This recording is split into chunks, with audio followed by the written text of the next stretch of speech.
Hey everyone, welcome to 3 Beers Deep. I know this installment is coming a little bit later than usual. Unfortunately, when I went to go originally record, I got the questions ready, had my iPad out, was ready to roll. It was the end of the night, was going to knock this thing out before I went to bed, and then I go and realize that my battery was dead. And the camera I used to shoot it takes like 3 hours to properly charge. So instead, we're up really early, but unfortunately this stuff is going up late because it takes time to export and blah, blah, blah, blah.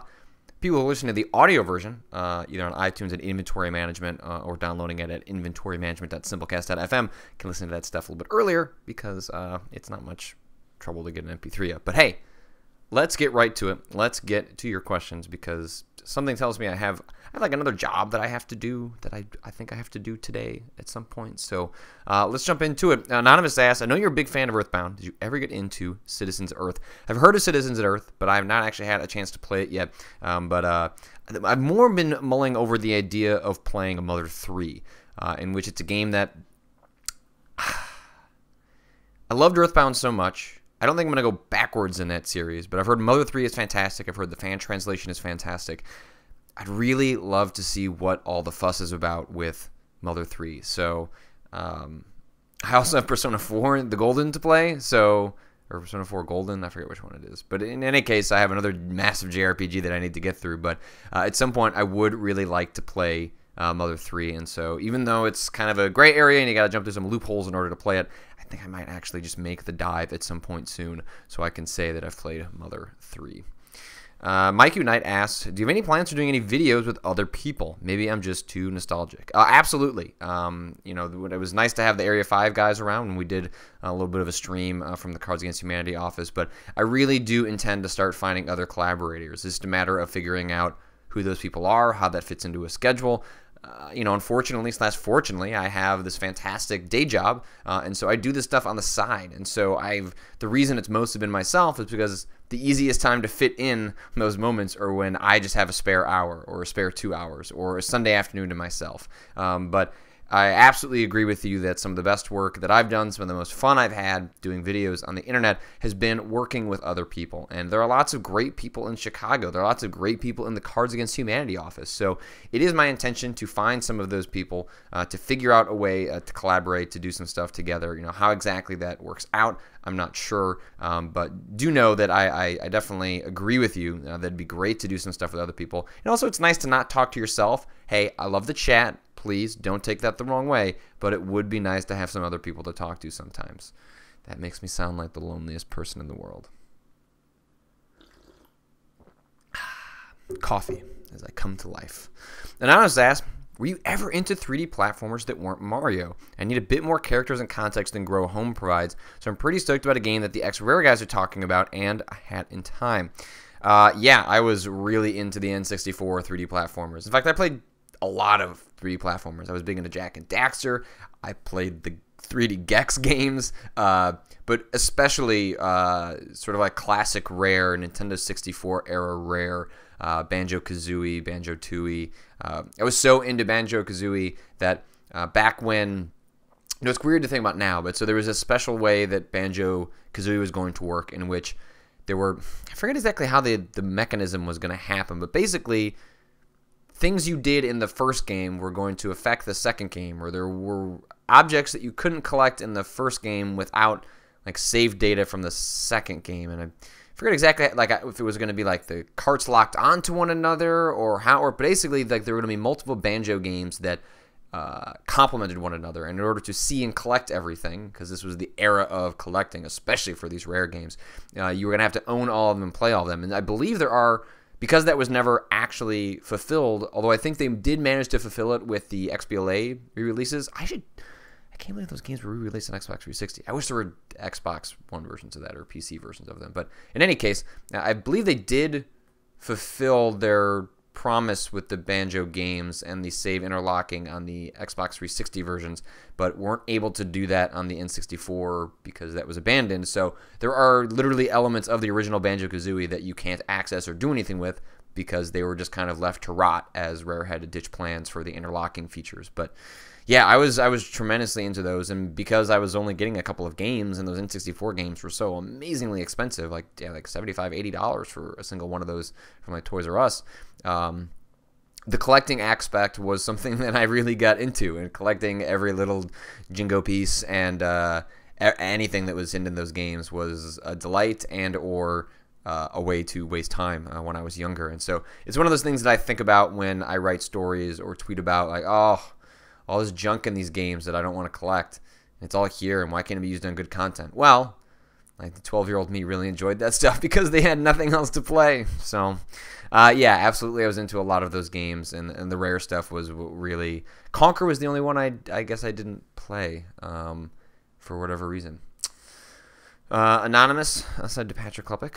That's me. Hey, Bat, any closer to setting up that Steam curator profile? No, I apologize for that. I do want to have something on Steam that complements the videos I'm doing on YouTube and the articles I'm doing on Kotaku. So, you know, I think Kotaku does have a Steam curator profile, and hell, Giant Bomb had one when I was still over there. But I'd love to create something that specifically reflects on the stuff that I'm into, the stuff that I would recommend. And so look forward to that in the near future. It mostly just is a matter of me sitting down and doing a chunk of writing, because you have to do these little short reviews for a bunch of games to get a curator profile together. I know I said I've done that in the past. I will get there eventually, so please be patient. And as soon as I've got more to share on that, I'll pass a link along. Ojo Ness says, listen, have you heard that the person who did the soundtrack to Fez, who is Disaster Piece, by the way, also did the soundtrack to It Follows, which is a horror film, by the way. How fucking cool is that? Thank God we live in this time. Yeah, I have to admit that when I just kind of keep up and up on horror films, and so I had seen some buzz about this movie, I think coming out of, I don't know, some festival. But anyway, It Follows was a movie that a lot of the horror sites and horror people that I follow were like, this movie's great. It's going to be one of the big standouts of 2015. You need to keep an eye on It Follows. And so I looked up the trailer, and I'm listening to the trailer and going like, this like twinkling sound in the music sounds really familiar. And in my head I said, this sounds an awful lot like Fez. And then I was like, oh, that can't be true. It's just, you know, a little bit of video games finding their way into another movie or another medium, which, you know, is not at all surprising. So I just kind of discounted it. And then on Twitter, all of a sudden I got a tweet from Disaster Piece, who I've met in person a couple of times before. And he was like, hey, man, I know you're into horror films. I did the soundtrack for this movie, It Follows. I was like, that actually is the guy who did the music to Fez. Fez is one of the soundtracks I listen to constantly when I'm writing. It's just something nice to have on in the background. I don't really listen to a lot of video game music, but Fez, for whatever reason, just like fits in this perfect corner in the back of my brain and just kind of scratches at whatever helps me write. And so whenever I need something to just kind of fill the space in a room, you know, the Fez soundtrack is absolutely one of my go-tos.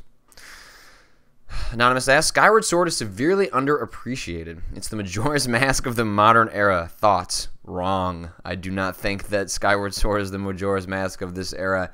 I think that Skyward Sword has some great moments, has a lot of mediocrity, has a lot of cruft. Is a game that, if it was refined down, I think could be pretty fantastic, but it's just bloated and slow and has some really terrific dungeons. The last dungeon is amazing, and most people didn't get to it because they probably gave up in the game 1/3 through. Skyward Sword is a game as I like.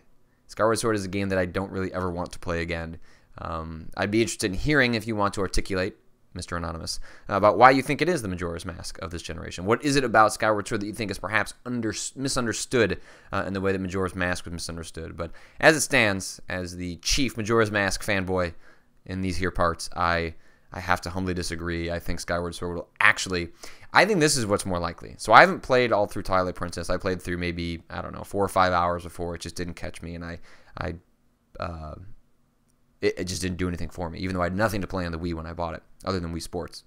I think it's more likely that Twilight Princess gets some sort of creative resurgence as a result of an HD version, because my guess is that'd be the next one that Nintendo goes to, if not later this year, then next year. And because I know the people that like Twilight Princess seem to have gotten a bad rap, and that maybe I just didn't get far enough, or maybe I wasn't in the right mental space. But folks I know that love Twilight Princess really love Twilight Princess, and they talk about it in the way that I talk about Majora's Mask. And they say the dungeons and the items are fantastic. So it's not a game that I'm just going to like boot up and go back to on my Wii, but if they were to put out a 3DS version, I could finally fill in the gap on the one console non-handheld Zelda game that I haven't played yet. So I think it's more likely that Twilight Princess has the resurgence you're talking about. Lost Remnant. Hey, Patrick, I guess this question only hinges on how that new Kojima Del Toro directed Silent Hill game turns out. I was thinking if maybe Silent Hill should try the direction Resident Evil Revelations 1 and 2 has done. Making a new Silent Hill with smaller budget and putting it out digitally and trying something different. What exactly that would be, I have no idea. Would that even work for Silent Hill? Although I guess if the Kojima game flounders, Konami might abandon Silent Hill altogether. Konami will never abandon Silent Hill altogether. Even if Silent Hills ends up being some sort of creative train wreck and it's nothing like PT or as inspiring as PT, one will still always have PT. And I think PT, regardless of how Silent Hills turns out, is such a fantastic slice of horror that we are going to be so thankful it's around for years and years to come. So I think that's sort of separate from whatever happens with Silent Hills. As far as like a lower budget episodic Silent Hills game, I mean, maybe. I have to admit that I'm not a huge fan of the format in Revelations. I think it kind of breaks up the storytelling. I think it forces them to be formulaic and cliffhangery in a way that I don't think is necessarily beneficial. Not to say that it couldn't work or that a Resident Evil episodic game couldn't work, but that Revelations does not necessarily nail it in a way that I think Silent Hill should immediately cop from. If anything, I'm with you that I wish the Silent Hill series was being more experimental, and we'll see what Silent Hills actually is. Is it just going to be a high fidelity scare factory? I'm okay with that. Are they going to go for something a little more high concept? Possibly. We know so very little about what Silent Hills actually is. I don't think we'll actually get our first glimpse of it until TGS this year. I guess it's possible. I guess we'll probably see a new trailer at E3 this year. But if we're going to actually see whatever Kojima and Konami and Del Toro are building, my guess is it happens at TGS. Because at that point, I'm not sure where TGS actually lines up this year, but it's usually in the September-October timeframe. We're looking at, possibly Metal Gear being, right, because I think Metal Gear's out in September. Metal Gear being out at that time, which means Kojima can then turn his eyes to other projects. I know that Silent Hills is not one that he's actively directing, but he's clearly going to be, involved in championing in some pretty profound ways. So curious to see what that actually looks like. But like I said, even if Silent Hill somehow explodes in everyone's faces, just give it another 3 years and there'll be another Silent Hill game. And I'm going to take a sip of this coffee. I almost spilled the coffee on myself. The doctor among the fence said, "Did you enjoy your time at G4? That place seems like it kind of would have sucked to work for, at least when you were there."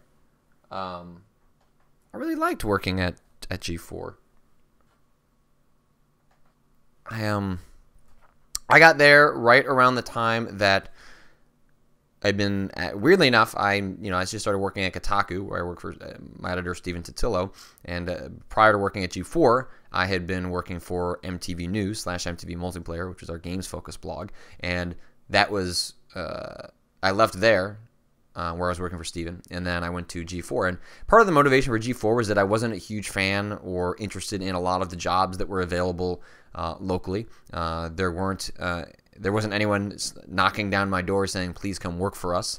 And so I had a friend that had gone to go become the editorial director of the website of G4, and he said, "Hey, I'm gonna hire some of your friends. Do you want to all come down to LA together and see if we can make G4 work?" And one, it was a job. Two, it was LA, so it was a different city to live in, which was kind of interesting.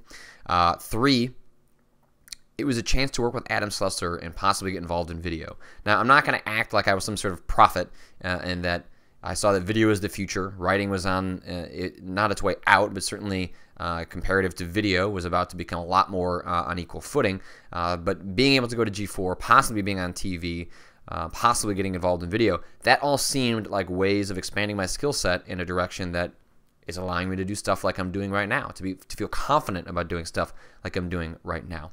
And so I went there just wanting to learn. I was early enough in my career that I wasn't being particularly calculated. My wife and I were just excited to go on a new adventure. This was an opportunity for us to try and figure that out, and it ended up being one of the greatest jobs I had. I had a chance to meet Adam, who's now one of my good friends. He gave me an opportunity to do live on-camera work for E3 on G4's television arm, which was like not only an enormous compliment for someone that was just getting started in doing video, but I directly attribute moments like that to giving me the confidence to wanting to come over to Giant Bomb and then go kind of, whole hog into video. Basically, the turn I make at G4 allows me to set up the second half of this early part of my career, given that I think I'm going to be doing this for a while. And I attribute a lot of the chances that Adam and other folks at G4 took on me to be on camera, to be one of those faces, to hopefully not screw it up, to hopefully not swear on camera. And it was a profoundly interesting and radical experience that I'm so thankful for. Now, was G4 the greatest company to work for? Of course not. No company is the greatest company to work for. You're always going to have problems with the company you work for. Nothing is ever perfect. Even working for yourself has all sorts of problems. So it's more of a matter of like, where are you at in your life? What are you learning? Are you learning anything new? Are you moving forward, and are you getting closer to what you ultimately want? And G4 was a place where I was able to do that. So can't really complain. Bones Macaroni, your playthrough of Demon Souls inspired me to go back and try and finish it myself. I found myself constantly changing weapons accidentally, clicking in the stick while moving it. This is especially an issue while dodging. This drove me nuts. Any game design choices that stick out to you is maddening. I know From was trying to be helpful, but this feature is infuriating. I can't, I've talked a little bit about this on the streams themselves. If you haven't been watching my Demon Souls streams, you can go to youtube.com/PatrickKlepek to see the archives. And you can go to twitch.tv/PatrickKlepek to watch the active streams when those happen. But the way you heal in Demon Souls, I find to be completely irritating. The fact that you have these like 4 or 5 variants on grass and you eat the grass, and there are like crescent moon grass, which is a little bit of health, and then there's late moon grass, which is a good amount of health, and then full moon grass, which is a huge amount of health, and then dark moon grass, which is all of your health. And it's just, you're constantly juggling between all these pieces of grass. And then if you find yourself in a particularly difficult section or a tough boss, and you're going through over and over trying to learn the strategies and what exactly you should be deploying in order to fight an enemy, you could come out of it with no more grass. And when you have no more grass, you might not have any souls. And if you have no souls, you can't buy new grass, which means you then need to go farm for new grass or farm for souls so that you can buy grass. And it slows down the pacing of the game in a way that I don't think complements what is best about those games. I think Demon Souls is still fantastic. I think I can very confidently say now that my rankings are Dark Souls, Demon Souls, Dark Souls 2. We'll see where Bloodborne fits into the equation in the next couple of weeks. But Demon Souls is a game that starts very slow, but I think gets tremendously more interesting as you go along. The music, the art direction, the creativity in the bosses, the fact that there's understandable storytelling, all those things came together in a way that has allowed me to really enjoy Demon Souls. So I'd say the grass and the healing structure, I think they come up with just such a better system in Dark Souls, in which you have the Estus flask that you can refill from I think 8 times. It's been a while since I've actually sat down and done that. And I think that just works really, really well. And I actually don't even know how it works in Bloodborne. I think it works pretty similarly. I think there's like an Estus flask equivalent. But they kind of make that change in Dark Souls and fix like the big glaring thing I had with Demon Souls, even though I'm playing it kind of out of order. So as we start to wrap up here, Dastardly Dan 32. Hey, I finally got around to playing and finishing the Swapper today. I can see why you raved about it so much when it came out. Found the ending to be very powerful too. I chose the stay ending. With Ori being out and getting nothing but rave reviews, do you think it will be the indie darling of the year? Very possibly. I unfortunately can't really weigh in on Ori and the Blind Forest quite yet. I have it installed on this PC behind me, but I have not had a chance to play it because I've been juggling all of these other games. I'm at the very end of Majora's Mask. I have collected all the masks. I just have to go to the moon and finish the game, play the final dungeon. Not long after I finish recording this, sometime today, I'm going to finish the 4th episode of Resident Evil Revelations 2, which means I'll finally put that to bed. And then I'm probably 4 hours away from finishing Demon Souls. So the 3 main games I've been playing for about a month and change, I'm about to put all of them to bed really soon. So it means games like Ori and the Blind Forest, which I really want to play because a Metroidvania, I know people hate that term, but it's so effective in describing it. A Metroidvania-style platformer with some of the best art of the year so far. Sign me up, please. So I'm going to be checking that out soon. Maybe I'll stream a little bit of it. I'm trying to figure out how I want to handle streaming once we've kind of put Demon Souls to bed. People have been asking me about Bloodborne and how that's going to work. So unfortunately/fortunately, I'm reviewing that game for Kotaku, and I'm going to get access to that game ahead of me being able to share anything about it. And there are some particulars about the version of the game I'm getting in which, ideally, what I'd love to do is just record myself playing the game and give you guys the same sort of experience with Bloodborne, my first playthrough, my blind playthrough, when I have no one else to rely on, and provide that to you guys. But unfortunately, there might be some issues in which a day one patch is not available, and there might be some restrictions on the video that I can take of a pre-patch version of the game. We'll see how that all shakes out. It's funny to watch there be stories this morning of folks that have found retail copies of Bloodborne, which means there are going to be streams happening, and I don't get my copy of the game until, I don't know, sometime later this week. Fortunately, I don't have to do a review on Tuesday. I feel terrible for the folks that have to do a review of a 40 to 50 hour game that is going to be very difficult and somehow do that before Tuesday. I'm sorry. I'm glad I'm not you. I'm glad I'm not you. I guess, we should end with this. Dave Merrick05 says, I lean in close. I whisper, Lubu. Lubu, you lovable scamp. I kind of want to play Hyrule Warriors. I might play that at some point. I'm kind of in a Zelda mood after Majora's Mask. But that's it. That is 3 Beers Deep for this week. Thanks so much for everyone for tuning in. You can submit questions to 3beersdeep at patrickklepek.tumblr.com. You can also email me, patrick.klepek@kotaku.com. You can leave comments on YouTube, but I tend to pull mostly from Tumblr. I also answer questions there on a daily basis, and then when I get around to recording this, I pull questions from that pot. So if you want to listen to the audio version of this, you can go to iTunes and search for Inventory Management or search for my name. If you don't want to use iTunes, if you'd like to get an RSS feed to plug into another podcast application of your choice, whether on Android or Windows Phone or whatever, you can go to inventorymanagement.simplecast.fm. You can also stream the episodes there and download them there. Also on the podcast feed are Storytime, in which I go to more in-depth thoughts and feelings on the stories that I'm writing. There was one about the kid who confessed to being a swatter. There is one that went up recently about my personal essay about Majora's Mask and its relations to death, and there'll be plenty more to come in the future. So if you want that, get over there and download it, and I will see you guys next week.